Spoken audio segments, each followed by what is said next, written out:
আব্দুল্লাহ ইবনে রাওয়াহা রাদিয়াল্লাহু আনহু একজন সাহাবী, তাকে বলা হচ্ছে আপনাকে মোতার যুদ্ধে যেতে হবে।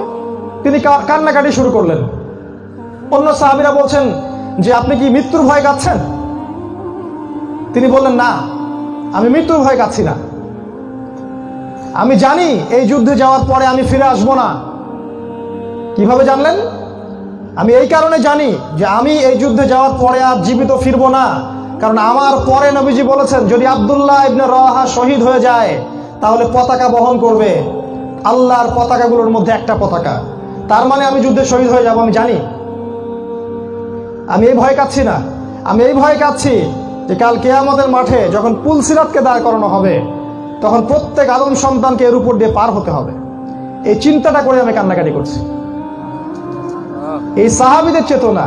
আর আমরা সারাদিন ঘুষ খাচ্ছি, সারাদিন সুদ খাচ্ছি, জিনা করছি, ব্যভিচার করছি, নাউজুবিল্লাহ, আল্লাহ দ্রোহিতায় লিপ্ত আছি, ইসলামের বিরুদ্ধাচরণ করছি, মিডিয়া দিয়ে উঠে পড়ে লাগছি ইসলামের বিরুদ্ধাচরণ করার জন্য।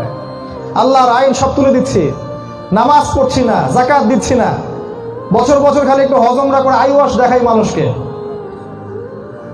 তারপরে ভাবছি আমরা বিনা হিসাবে জান্নাতে যাব। এত সহজ না, লা আল্লাহ, কখনো নয়, এত সহজ নয়।